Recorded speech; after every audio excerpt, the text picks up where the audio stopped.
ni Brother Lando, ha? Sila ano pa alam naman? Ano po?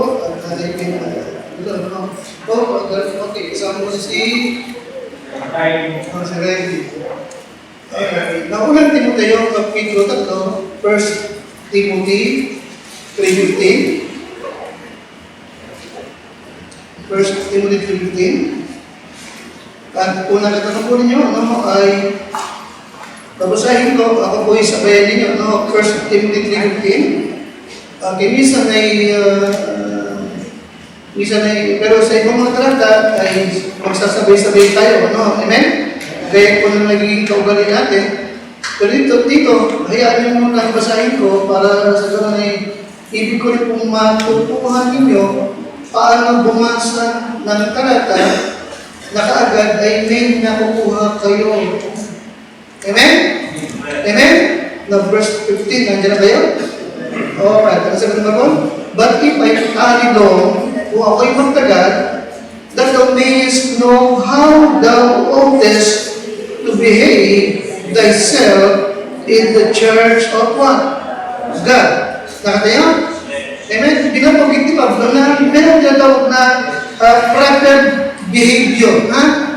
Proper behavior o pagkilos, pag-ugali na dapat tayo mayroon kapag tayo ay nasa Church of God. Amen. Nakatayo? Amen?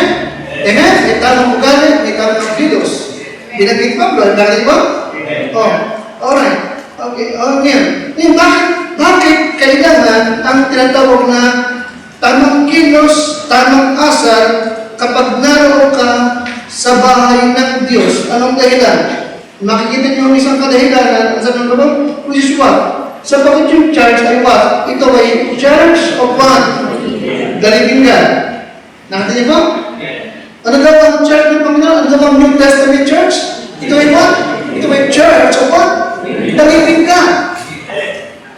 Amen? Okay. No, hindi lang ito ay church ng living God, kundi ano pa? Ang church what? Ito ay pillar and what? Ground of the truth. Nakita niyo? Nakita niyo? Amen? Okay. Ito ay haligi at siya ding pundasyon ng katotohanan. Now, the word pillar and ground of the truth ay nangangulugan din na ito ay disposal of truth. Amen?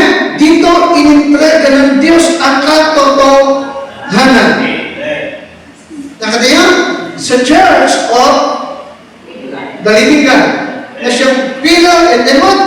Ground of what? The truth. Pansin niyo, binibigyan din yung truth. Yung katotohanan. Na nagpapakita, na yes, the truth is found in the Word of God, the Bible. Diba? Ang katotohanan ay matatagpuan sa salita ng Diyos. Amen? At sa ating Panginoong Yesu Kristo. If you remember, binabanggit ko madalas, ang Bible, okay, ang Bible ay salita ng Diyos na nasulat. Si Yesu Kristo ay salita ng Diyos na katawang tao. Ako di pa ko yan? Amen din siya? Amen? Now, ngayon, ang church ay ang siya naman pillar and ground of the truth. Nasusunod niya ba? So, nagpapakita, that the world is going to know the absolute truth today. Kung ang sanlibutan ay makakaalam ng katotohanan, makakapagaling ng katotohanan, okay, it must be heard and learned from the church. Amen? Amen? Kaya napakalaki ng tinatawag na responsibilidad ng church. Na ang mga tao ay paparito to hear the truth. Okay? And to find the truth. Amen? Amen? Amen? Kaya ang pastor, hindi siya tatayo at sasabihin, sa palagay ko, or sa paniniwala ko, or I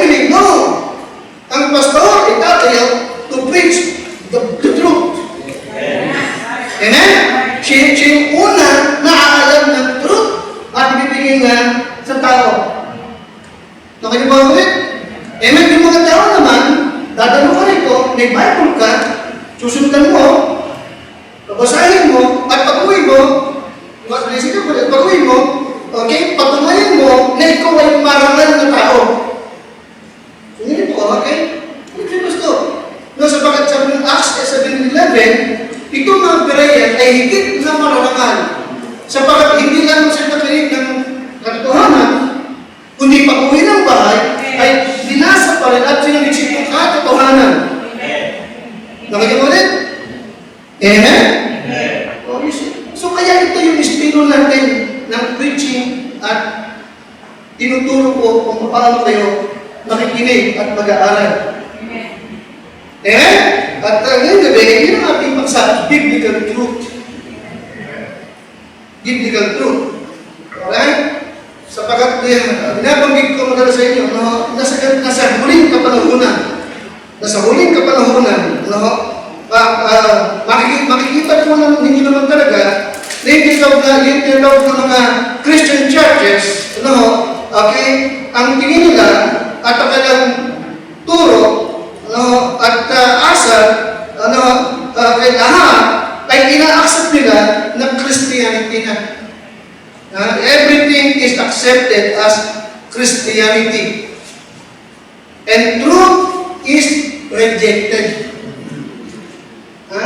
Ang mahalaga ay nagsasama-sama tayo para daw kay Kristo lamang. Na nakalulong ko, no, na marami tayo natatagpuan, na yun talaga ang kanyang paniniwala. No, lahat ng magtitipon-tipon, lahat ng may pastor, no, okay, tinatanggap nila ito ay Christianity and truth is rejected. Nagsasama sa lamang sila. Huwag nyo kakalimutan, hindi po, huwag nyo kalimutan, lagi lang, tatandaan natin lagi, Satan hates God. Don't forget that. Si Satanas ay napupuot sa Diyos. And Satan hates the Bible. Huwag mo kakalimutan yung lagi. Tatandaan mo, ang Diablo ay salungat at galing sa Diyos. Siya'y salungat at galing sa Bible na siyang katotohanan. At pangalawa, tatandaan yung lagi, the world does not want to hear the Bible. Ang Diablo, galing sa Diyos yan, at ayaw niya sa Bible. At ang salimutan, ganoon din naman, ayaw niya ng Bible. Hindi niya ito gustong mapakinggan. Anong ulit ang dahilan? In 1 Corinthians 2:14, ang sabi ng Bible, the natural man receiveth not the things of God. Ito ay kamangmangan sa kanya. Diba? Binanggit sa Bible, 2 Timothy 4:2, sabi mo, Pablo, sabi mo kay Timothy, preach the word, be instant in season, and out of season, reprove, rebuke, exhort with all long suffering, and doctrine, for the time will come that they will not endure sound doctrine. At ito yung panahon ito ngayon, okay? Any reason? And yes, unsaved word, no? Kung maghanap pa sila ng church, okay, hindi nila gusto ng church na mag-preach ng Bible. Kundi yung kung talagang sila po ay aalinin lamang, susuyuin lamang. Pangatlong bagay, tatandaan natin, alin ang mga sabi ko nila? Satan hates God in the Bible. Pangalawa, the world does not want to hear the Bible. Diba? Pangatlo, na nakatutulong sa kanila upang yung tao ay may religion, merong church, merong mamang sa Bible, okay, because of impostor or fake pastors. Don't forget that. Naghanap din yung mga impostor or fake pastor. Don't forget that. Dinamit yun ng 2 Peter 2:1 and 3. Ganun na? 2 Peter 2:1 and 3. Kaya maraming mga nagtitipon-tipon na magkasandi. Maraming mga Christian churches daw. Alright? But again, sabi ko ulit na okay, but that to say, they reject yes, truth is rejected. Now, importante ang Bible sa pagtitipon. Importante ang Bible sa bawat mananampalataya. Importante po ito, okay? At importante din na hindi namin kung mayroong Bible, hindi talaga ang napapakinggan mo ay at pakibasa ko rin yung ating title? Biblical truth. Alright? Biblical truth. Purong salita ng Diyos. Katotohanan. Alright? Amen? Amen? Yun ang maging base mo. Alright? Now, tayo ko rin ha. Rejection of biblical truth is destructive. Rejection of biblical truth is destructive. Mapapahamak ka talaga kapag ang Bible ay i-reject mo. Basta ka lang tatanggap ng turo, hindi mo tinignan mo na sa Bible talaga. Di ba namin? At kapag ikinokorek ka, pinakikita sa'yo, nasa Bible naman talaga. Yung sinasabi ng pastor, kaya ko, ay hindi mo tatanggapin, huwag mo tatanggapin, walang nawala sa akin, sa'yo minawala. O at tatandaan mo na kayo, mapapahamak ka. Rejection of biblical truth is destructive because biblical truth is foundational sa salvation ng kaluluwa. At ito yung foundation upang ikaw ay lumako sa pananampalataya. Diba namin? Tanda mo na kayo, kung walang Bible, walang kaligtasan. Ang tao na mamang sa Biblia, hindi mapapunta, hindi ka maliligtas. Kapag hindi mo napapakinggan ang salita ng Diyos, hindi ka maliligtas. Maniwala ka sa akin. Okay? Bakit? Talagang talaga, di ba? John 5:24. Ano sabi ng John 5:24? Sabi ni Kristo, katotohanan, sinasabi ko sa inyo, ang nakikinig ng aking salita. Okay? At sumasampalataya ay may buhay na walang hanggan at hindi napapasok sa paghatol, kundi lumipat na mula sa kamatayan tungo sa buhay. Kita mo? Ang pakikinig ng Biblia ay nagbubungan ng pagkakaroon ng tinatawag na pananampalataya. Kanino? Kay Kristo Jesus. At amen? Kaya kung walang Bible, hindi ka magkakaroon ng tamang pananampalataya kay Kristo Jesus. Walang wala, amen? Tingnan mo mabulit na lagi kong kinukot yun. Kaya sa mga John 5:24, sa English, verily, dalawang mabulit na sinabi. Katotohanan, sinasabi ko sa inyo. Amen? Ang nakikinig ng aking salita. Ito maganda. At sumasampalataya ay may buhay na walang hanggan. Hindi na papasok sa paghapon. Ito mo? Okay, see. Kaya biblical truth is what? Foundational. It is foundational, fundamental. Kailangan para maligtas ang kaluluwa ng isang tao. Amen? In Romans 10:17, ano sabi ng Romans 10:17? Ang pananampalataya ay nagmumula sa pakikinig at pakikinig ng salita ng Diyos. Amen? Hindi kailanman magkakaroon ng tamang pananampalataya na nakapaglilit kung wala kang Bibliang napapakinggan. Amen? Hindi lang minsan, kundi ba? Verily. Hindi lang minsan, kundi ba? Hearing by word and ano siya? John 17, faith cometh by hearing and hearing. Salvation, ano yung pangalawa? Spiritual growth. Hearing and hearing. Amen? Ay, hindi wala ko. May naligtas sa ng church. Pero hindi naman po. Hindi naging gamit. Ang tawag na good for salvation only. Amen? Ang tawag doon sa Laguna, naagaw sa apoy. Ang tawag pa sila, naagaw sunog. Para yung kutsara na iligtas, kung masunugin pa rin, kaya iligtas yung kutsara na hindi na magamit. Kulay itim. Nakikinig ka sa akin? Agaw sunog lang. Wow.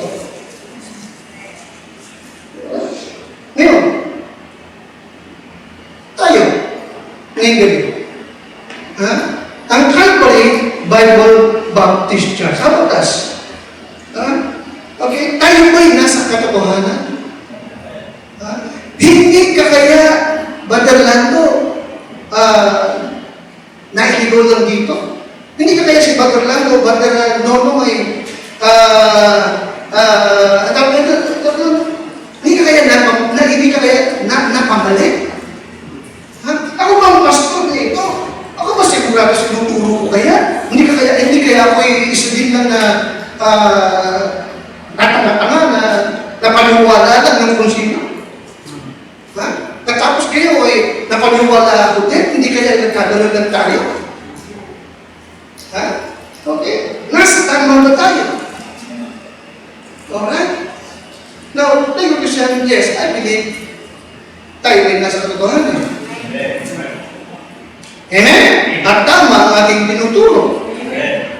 Diba namin? Nasundin niyo ba ako? Okay, tama ang ating tinuturo. Alright?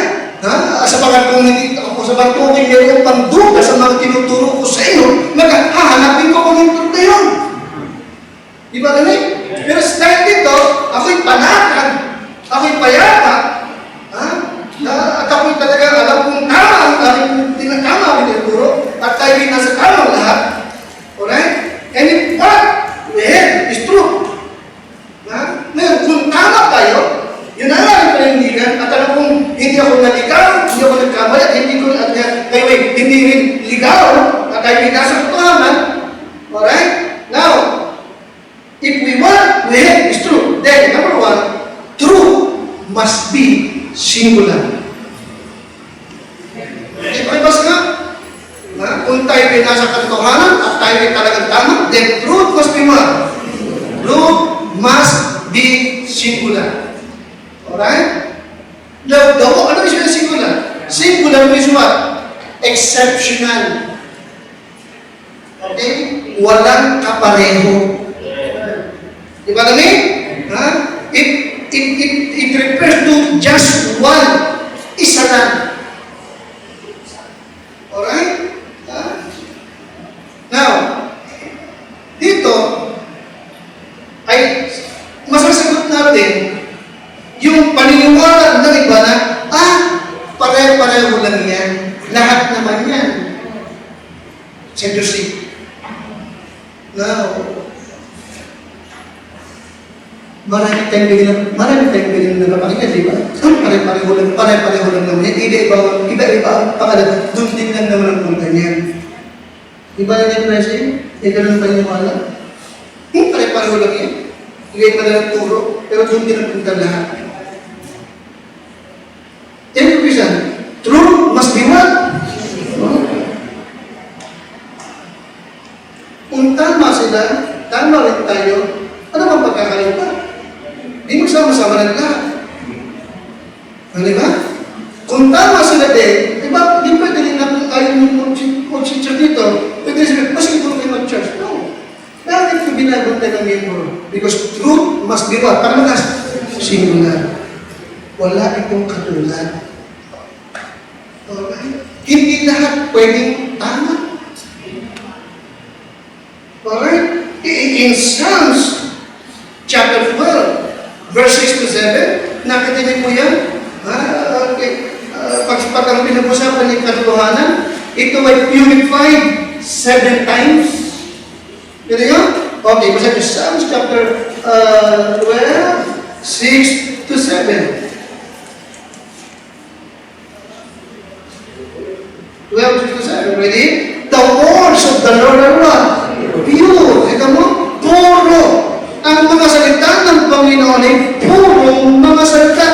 Tulad ng pila na binalisay ng makapitong ulit.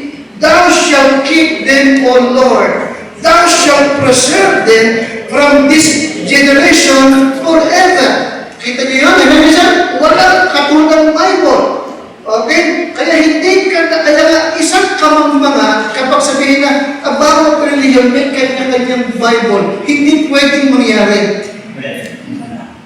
Amen? May isa lang Bible na dinalisay na parang pila at dinalisay na tulad ng pila ng makapitong ulit. at Diyos mismo ang siyang nag-iingat ng kanyang mga salita. So, truth must be singular. Diba ganun? At hindi rin pwede na ang Biblia ay may kanya-kanyang paliwanag. Yan ay katiwiran ng mga ignorante. Don't forget that. Kanya-kanyang paliwanag, hindi pwede mangyari yun. Okay. You know, ito ang dahilan kung bakit dumami ang religion. Kasi yung iba, gumamit nila ng Bible, pero binibigyan nila ng paliwanag na ayon sa gusto nila. Nahahakab sa kanilang gustong mangyari. Hindi pwede mangyari yun. Okay? Ang Biblia mismo ang nag-i-interpret o nagpapaliwanag ng kanyang sarili. Amen? Sinasabi ng Biblia kung may ibang tulog na. But most of the time, ang Biblia, makita mo, ito mo i-interpret mo literally kung ano ang sinabi yun. Na kung meron pang isang ibig sabihin, pinabanggit naman niya kung may ibig pa siya sabihin. Halimbawa, binanggit ng Biblia, yung binihing bumagsak sa batuhan, binihing bumagsak sa kabilang kalsada, binanggit na ang binihi ay ang salita ng Diyos. Nakakunin mo ba? Amen? Amen? Yung binihing bumagsak sa batuhan at tumubo kaagad ay taong nakinig ng salita, tinanggap ng may katuwaan, pero sa taling panahon naniwala, pagdating ng pagsubok, nawala. Yun yung tinatawag na emotional hearer. Madaling naniwala, umiiyak-iyak pa, pero hindi talaga naligtas. Mapaghanap kasi ng himala. Nung walang himala, wala na. Di ba namin bisa? Truth must be singular. Alright? Hindi lahat tama. Okay? Hindi lahat tama. Okay? For example, makikita nyo, in Matthew chapter 7, 28 to 29, makikita nyo, the truth must be singular. Wala itong katulad. Alright? Nag-iisa ito. In Matthew chapter 7, 28 to 29, basahin natin po sa Tagalog. Ready? Basa. At nangyari, nang matapos na ni Jesus ang mga salitang ito, ay natilihan ang karamihan. Ano sa English yun? As Paulis, natulala yung pang tao. Okay? Bakit natulala ang mga tao? Sa aral ng Panginoon sa Kristo o sa kanyang doctrine. Anong dahil? Verse 29. Sapagkat sila'y kanyang tinuruan tulad sa may kapamahalan at hindi gaya ng kanilang mga eskriba. Kita niyo? Iba yung aral ni Kristo, hindi tulad ng nagtutulog, iba nagtutulog ng iba. Truth must be what? Singular. Wala itong kapareho. Alright? In Mark chapter 1 and verse number 22. Mark 1:22. Ready, basa. At nagtaka sila sa kanyang aral. Ano ulit yung aral sa English? Doctrine. Ano yung aral sa English? Doctrine. Nagtaka sila sa kanyang aral. Bakit sila tinuturuan niya tulad sa may authority. Hindi gaya. Hindi tulad. Kita mo, kakaiba. Amen? Walang kapareho. Amen? Walang kapareho. Now, kung si Pablo ang kanyang turo ay pare-pareho din ang nagtuturo, bakit, sabi niya, bakit ako pinag-uusig kung ako naman ay kapareho din ang turo? Nakikinig ka? Dumanas siya ng matinding persecution. Halos siya patayin. Bakit? Dahil sa kanyang doctrine kakaiba. Truth must be what? Singular. Hindi pwede pare-pareho. Hindi lahat ng daan ay patungo ng langit. Amen? The second thing, truth must be authoritative. Ang katotohanan, ito po ay dapat masunod, dapat makapangyari. Amen? Truth must be what? Authoritative. In Titus 2 verse 15, sabi po ng Tito 2:15, these things speak and exhort, and rebuke with all authority. Let no man despise thee. Huwag mong hayaan, baliwalain ka. Bakit? Because truth must be what? Authoritative. Ito ang turo, ito ang tama, ito ang dapat masunod, hindi kung anong gusto mo. Diba na yun? Alam mo, ulit sabi ng Panginoon sa Kristo, sinasabi ko sa inyo. Amen?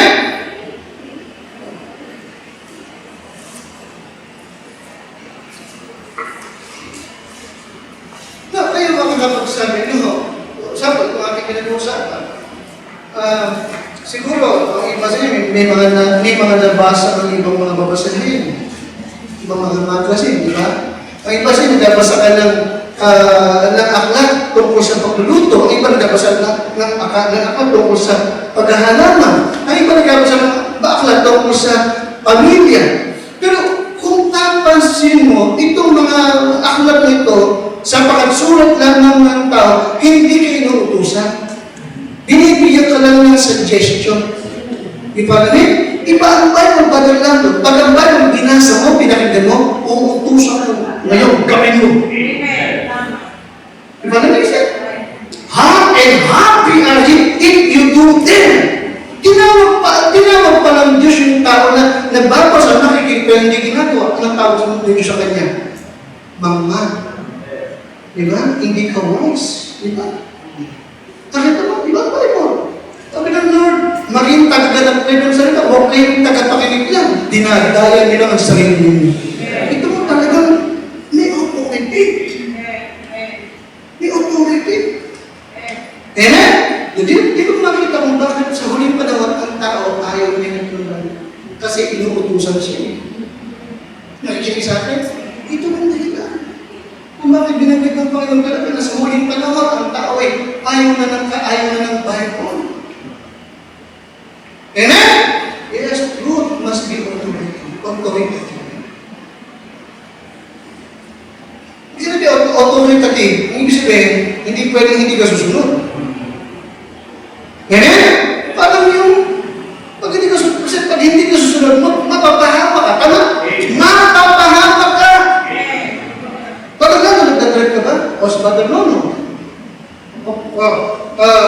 Masapang Brother Nono? Sa masapang. Nakita mo, red light na eh. Umabate ka pa. Ano nangyari sa'yo? Mamamatay ka. Hindi ba? Hindi sabi ko, hindi ko kalkulat. Lahat natin. Anong number na? Hindi mo tayo, makakita mo.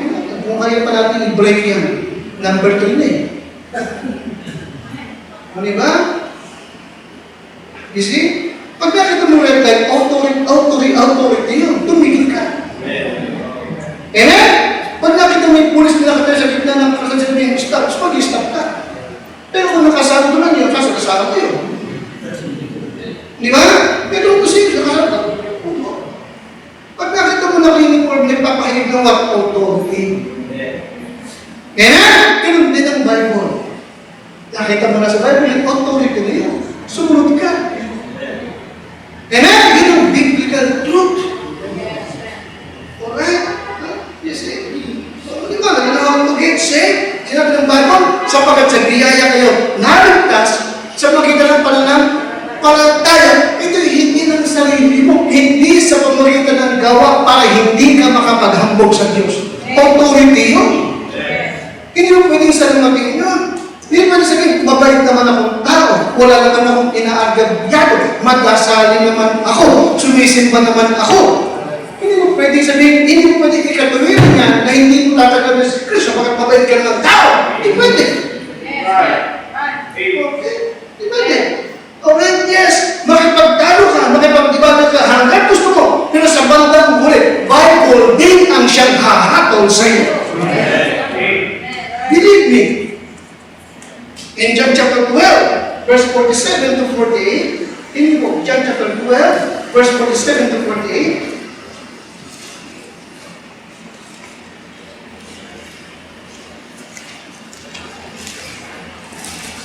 kanina pa kasi hapon o nung Lunes pa hanggang kanina umaga ako naghahanap ng simple lang na mensahe na pwedeng 15 minutos. Hindi ako makakita. John chapter 12, verse 47 to 48. Alright.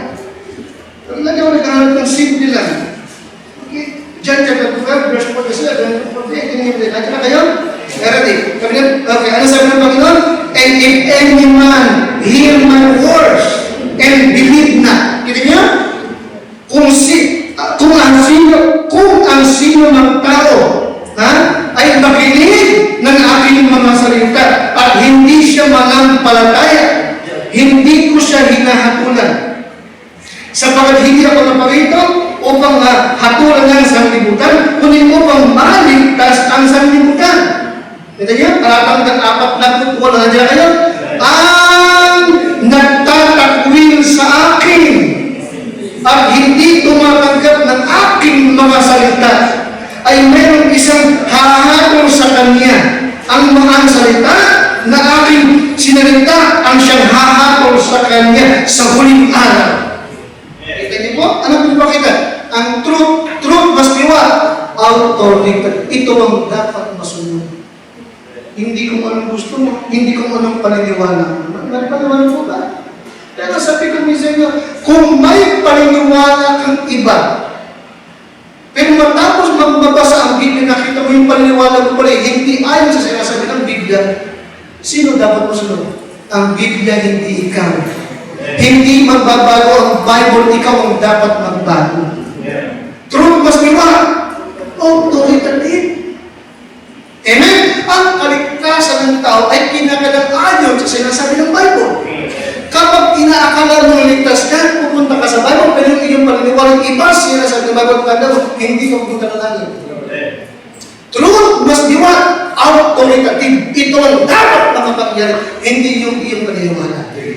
Kahit pasabihin natin na nagtulong sa'yo, ay foreigner, graduate ng isang kilalang Bible college sa Amerika, at magaling sa Greek at sa Hebrew, pero yung kanyang turo ay iba sa Bible, hindi mo siya dapat paniwalaan, hindi dapat paniwalaan. Truth must be authoritative. Amen? Amen? Kaya nalilinahan mo kayo, members. Basahin yung Bible nyo. Read your Bible. Amen? Balik-balikan mo yan. Amen? Yearly, ang Psalms, sinatapos ko ng 2 ulit. At ang Proverbs, 2 ulit din, binabasa ko yan. Ano kumukuha ng wisdom? Ano kumukuha ng iinit sa aking puso upang makita ko kung gano'ng kadakil ang aking Panginoon. Ang New Testament, binabasa ko rin lagi. Pagka kailangan ma-repress ako pagka-discipline ng doctrine. Truth must be authoritative. And number 3, truth must be foundational. Truth must be foundational. Alright? In Psalm chapter 11 and verse number 3, ano sabi ng Bible? If the foundation be destroyed, anong gagawin? Anong gagawin? Pwede nga? Psalm chapter 11 and verse number 3.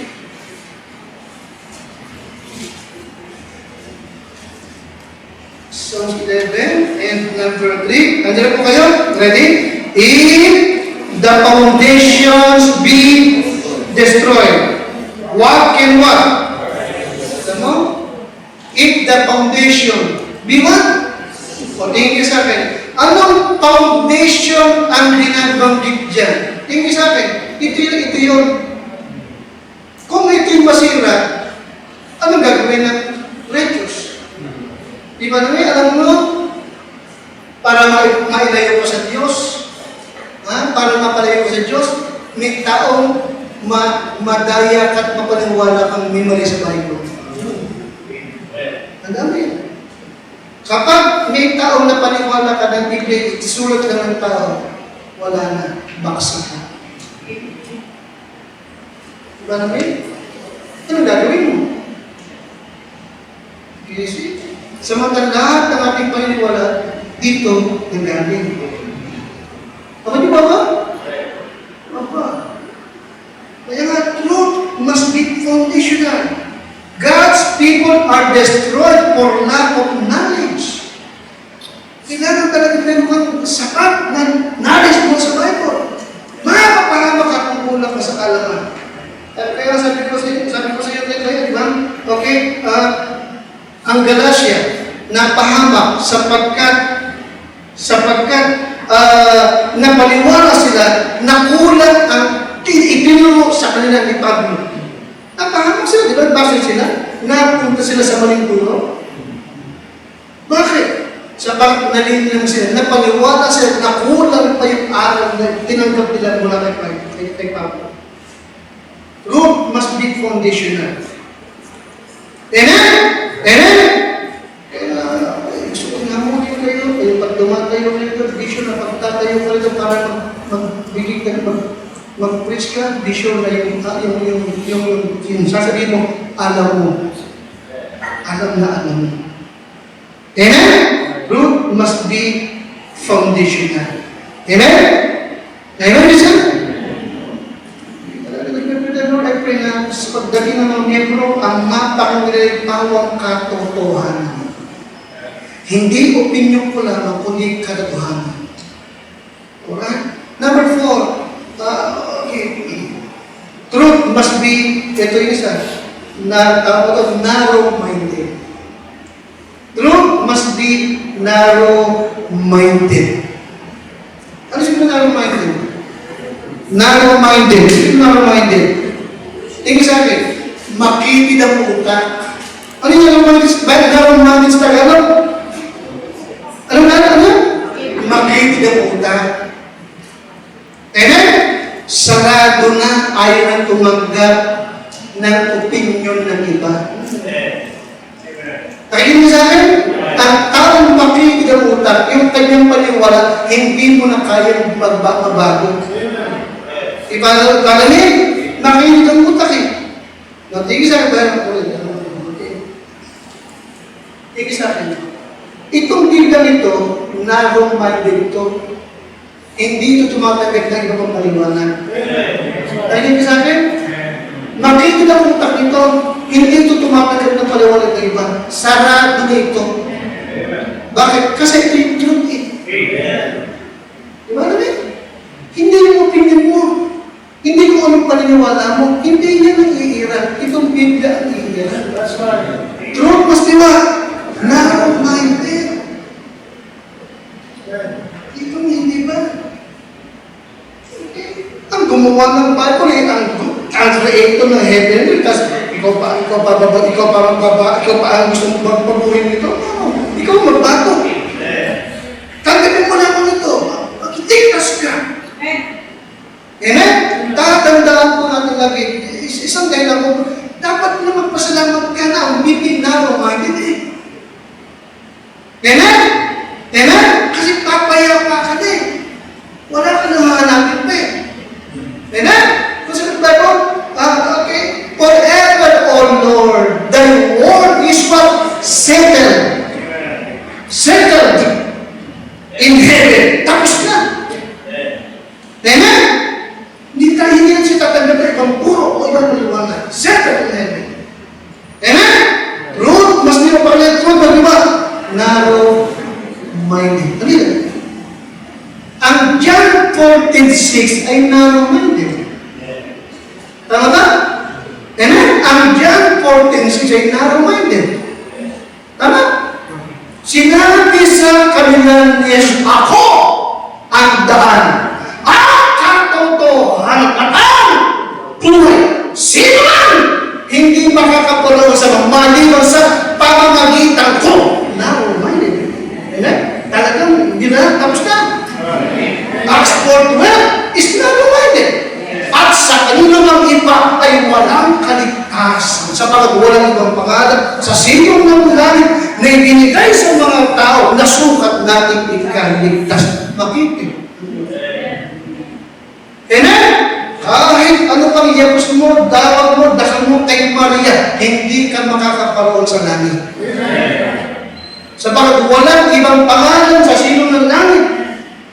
Tatawarin, Jesus ang kanyang pangalan. Sapagat kanyang liligtas sa kanyang bayan sa kanyang kasalanan. Amen? Jesus, hindi Maria. Jesus, hindi El Shaddai. Amen? Jesus, hindi. Talaga nasa Bible. Adonai, nasa Bible lang mo yan. Pero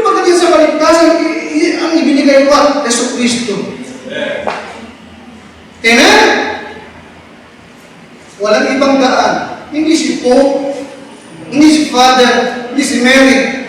Amen? Si Jesus ang daan. Amen? Amen? Road must be what? Narrow-minded. How? Naalala niya sa Jesus. Sikapin yung pumasok sa makipot na pintuan. Sapagkat makitid ang daan tungo sa kapahamakan. Sikapin pumasok sa makipot na pinto, sapagkat maluwag ang daan patungo sa kapahamakan. Sapagkat makitid ang daan tungo sa buhay at kakaunti ang nakakasumpong.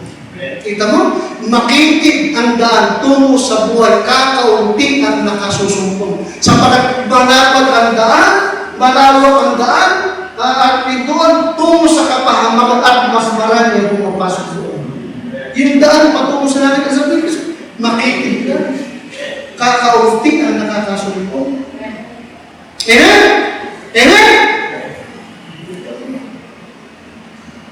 Truth must be narrow-minded.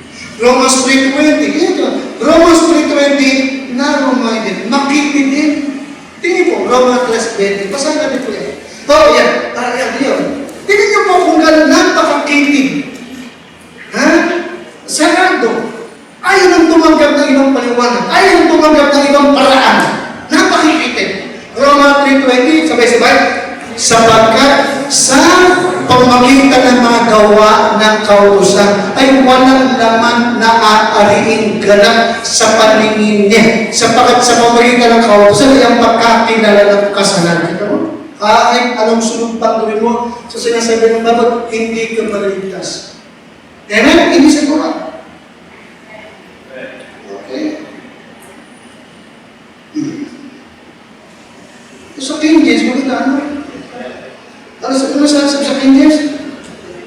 Therefore, by the deeds of the law, there shall no flesh be justified in his sight. For by the law is but the knowledge of sin. Ito no? Sabi ko, kung pastor, kung yung kautusan, kung yung 10 utos ng Diyos ay hindi naman pala makapagliligtas, bakit pa ibinigay? Kung kahit pala sundin mo yung 10 utos, hindi ka limaligtas. Ang 10 utos ay ibinigay lang para makilala mo kung ano yung kasalanan. Para malaman mo na. Pero hindi naman nakapagligtas sa'yo, hindi si Kristo.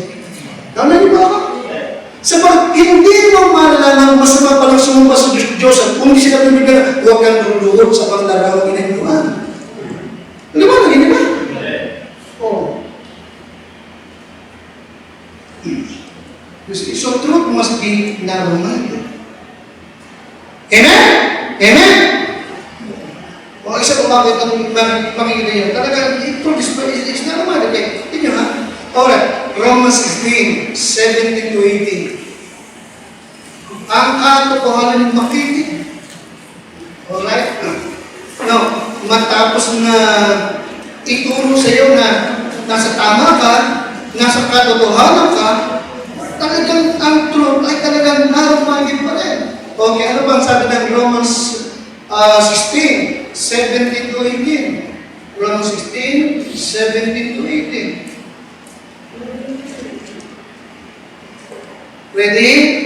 Basa. Now I beseech you, brethren, mark them which cause divisions and offenses, contrary to the doctrine which you have learned, and then what? Avoid them. Kita mo? Narrow-minded. Amen? Amen? Kapag kayong napapakinggan mo rito na true, tama naman talaga, ay hindi napapakinggan mong turo ng iba, ano sabi ng Bible?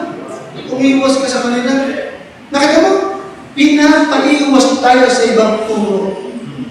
Ano pinapalita? Yes, truth is what? Narrow-minded. Hindi lamang pinapaiwas, natin po number 17. Ano nakalagay number 17? Now, yes, okay, yeah. 18. Oh, yes, okay. For they that are such serve not our Lord Jesus, but their own belly. Truth must be narrow-minded. Also, in 2 John 8-10, 2 John 8-10. Ayun, yan na po kayo. 2 John 8.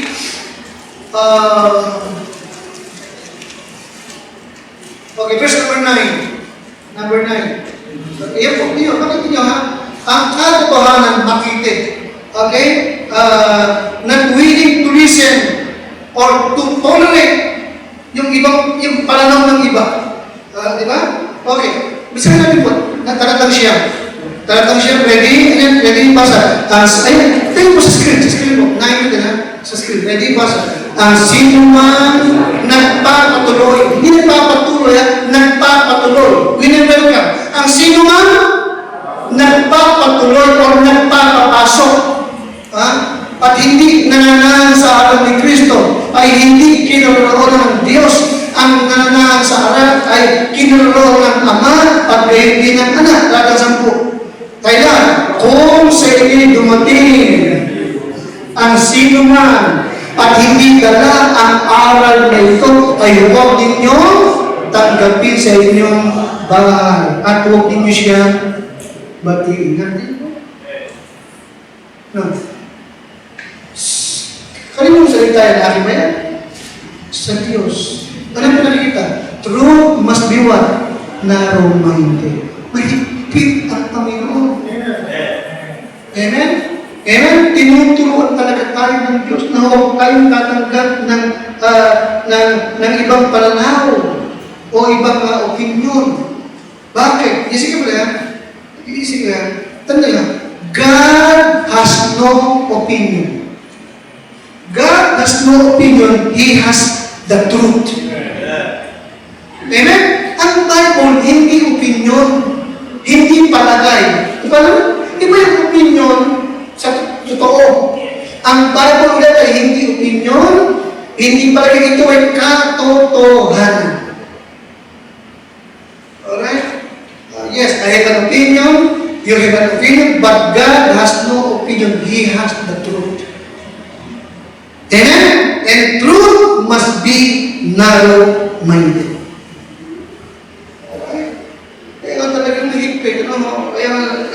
Kaya nga sabi ko kanina, kung sinasabi mo ikaw ay ligtas, tiyakin mo yung salvation mo ay ayon sa Bible. Pag hindi ayon sa Bible, hindi ka ligtas. Amen, Christian? Amen? Ang tao bago maligtas, dito ang tao bago maligtas sa impyerno, ang tao bago makatiyak ng pagtungo ng langit, 4 na bagay ang kanyang dapat tanggapin na totoo. Ano yan? Una, ikaw ay isang makasalanan. Dapat mong sabihin, Lord, totoo yan. Pangalawa, dapat mong tanggapin na patungo ka ng impyerno. Pag hindi mo tinatanggap na patungo ng impyerno, hindi ka maliligtas. Sapagkat ang iniligtas ng Diyos ay yung tumatanggap na siya hindi ligtas sapagkat siya yung kasalanan. Diba namin? Number 1, ikaw ay sinner. Number 2, ikaw ay under condemnation. Tulad ka. Number 3, si Kristo ay namatay at nabuhay para bayaran ng sala mo. Ika-4, pag tinanggap mo si Kristo ang Savior, nanampalataya ka sa Kanya, may buhay ka ng walang hanggan. Yun yung 4. Kapag hindi ka nito ang iyong natutunan, hindi ka ligtas. Doon ka, truth must be what? Narrow-minded. Wala itong opinion, wala itong panukala. Ito yung katotohanan. Amen? Kapag hindi ayon sa Bible, mali. Diba namin? Amen? Narrow-minded.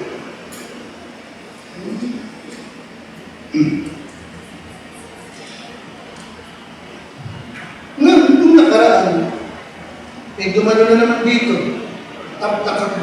Graduate pa siya ng Methodist Bible Institute. Pinapreach natin naman yun, talagang truth alam ko yung kanyang sitwasyon. Kaya yung mga talata ko, talagang sabi ko, kailangan maging maliwanag sa kanya. Pero hindi niya matanggap. Wala akong gagawa sa'yo, hindi mo tanggapin. Amen? Walang problema sa akin. Walang problema. Ang problema, ikaw. Hindi mo kaya tanggapin.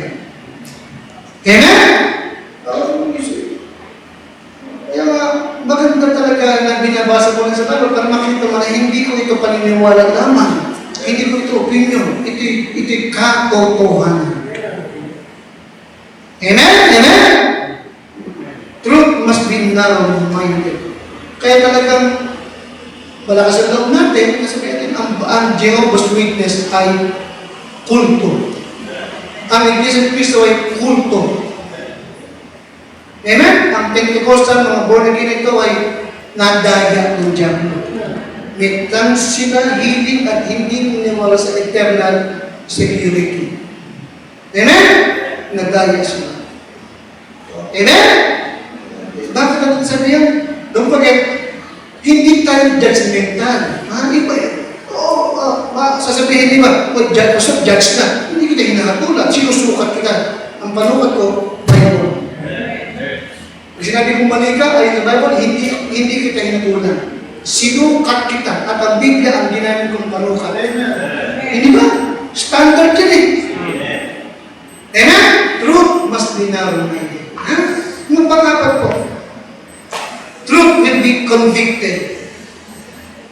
Convicted. Truth will be convictive. Now, in Acts chapter 2, and verse number 37, inyo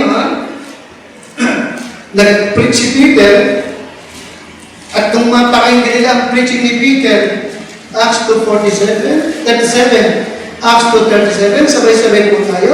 Ready? Basa.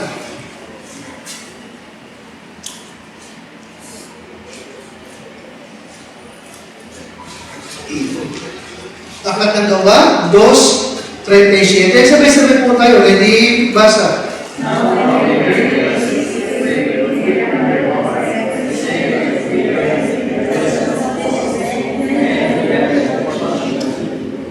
Nakatingin po yun? Anong nangyari nung mapakinggan nila yung preaching ni Peter? Yung puso nila parang sinaksak. Brief. Nakatingin po? Brief. Yung puso nila parang sinaksak. Sabihin, nasaktan sila. Nakatingin po? Pakita mo talaga ang Bible, nakakasakit ang Bible talaga. Diba namin? Amen? Nakakasakit talaga yan. Bakit? Kasi, kapag ang Biblia ay talagang itinuro ito, ipinangarap ito, correct ng tama, no? Ang tao, either to mag-repent siya, at lumapit kay Kristo para masave, o kaya po naman ay tanggihan ang Bible. Truth must be convicted. Alright? Kaya mga mo, the reason kung bakit ito ayaw ng iba, sapagkat nakikita nila yung kanilang sarili. At nakikita nila kung anong klaseng pagkatao meron sila. Amen. Diba namin? Kapag pinakinggan mo ang Bible. Amen? Di ba sa James chapter 1, 23 to 24, hindi po mabuti. Makikita niyo po, ang Bible ay inilarawan tulad ng salamin na iyong tinatayuan bago ka aalis ng bahay. James chapter 1, 23 to 24. Saan ikinumpara ang Bible? James chapter 1, 23 to 24. Ano na po kaya? James 1, 23. Ready? For if any be a hearer of the word and not a doer, he is like unto a man beholding his natural face in a what? Glass. For he beholdeth himself. Kita mo? Saan ikinumpara ang Bible? Saan? Glass. Anong glass? Mirror. Amen? Pag tumayo ka sa mirror, sino nakikita mo? Yung kapitbahay mo? Sarili mo. Kita mo? Di ba? Ganun po yan. Kaya ayaw ng iba ng Bible kasi pag pinangarap mo talaga yung tao, nakikita niya yung kanyang pagkakasala. Nakikita niya yung mga mali sa kanyang buhay. Amen? Because truth will be what? Will be convicting. Unang masasaktan ka. Pero para din naman sa'yo. Di ba? Para din naman sa'yo.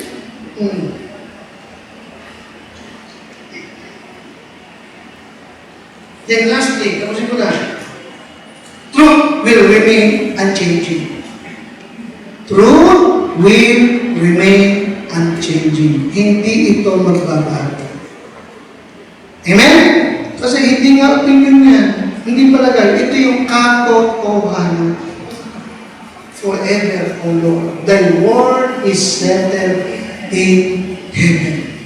It liveth and abideth forever.